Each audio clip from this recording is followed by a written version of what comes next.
everybody, it's Eli here. I am standing outside of my hotel at about 6 something in the morning after completing the second investigation with the Lost and Paranormal team.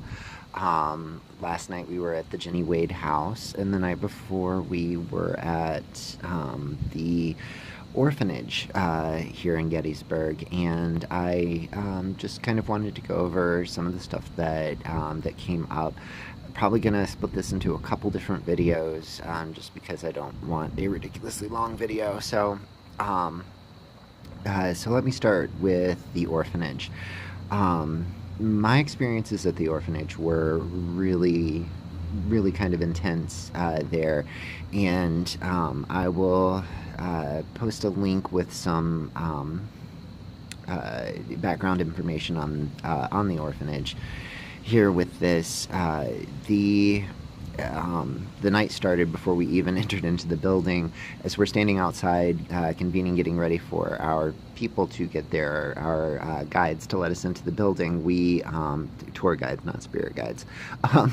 We were standing out, and a group of us got a really strong whiff of perfume as I was sitting over, and I was really strongly impressed to draw a picture. And as I started channeling the picture, one of the leaders, Maria Shaw, was using a piece of equipment called an iovulus, and it started saying a person's name, Kate, which also happened to be the name that I was getting for the person. And then it actually said, "See my face." So of course I ran over and had to share and everything. Once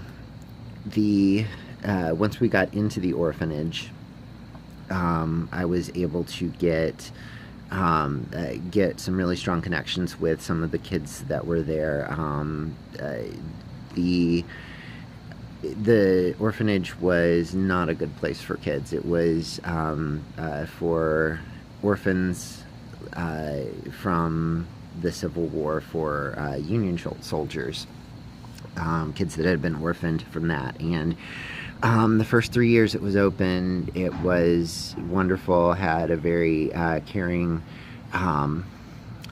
sort of headmistress, but then a woman named Rosa took over and basically turned it into a living hell for these kids. And they had solitary confinement that they called the pit, which Debbie Harden and I climbed into. Well, she climbed into for quite a bit to get a connection. I basically walked in and said, "No, not for me," and stood outside the door.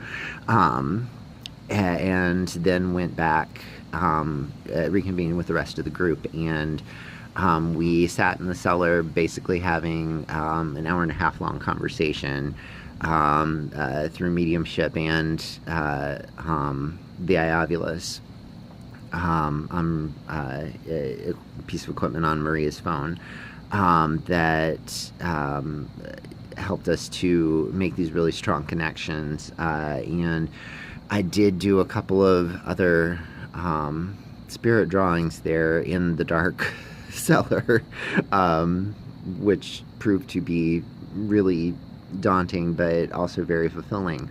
The main connection that I made inside of the Orphanage was this kid named William that came through really strongly during the session with the group as well. But the big thing for the evening for me, before we even walked into the Orphanage, I was sitting out still waiting for the people to get there to let us back in, and I started a second drawing of a woman that I connected with by the name of Sally. And I thought it was something like Sally Mae. I got the really strong M, and picked up that she was a writer and a nurse, and that she came from a wealthier family, a couple different things that I jotted down on the page, and the people arrived to let us into the building. So I didn't actually complete the portrait until I got back to the room yesterday at 4 o'clock in the morning, and then promptly went to sleep. Well, I ended up researching it once I finally woke up, and I was actually able to find Sally Myers, who fit the description perfectly and fit the portrait perfectly, and so that was a very, very strong confirmation for me. It was fantastic. Had an amazing time. There were lots of live spirits at the orphanage. Live spirits, goodness me.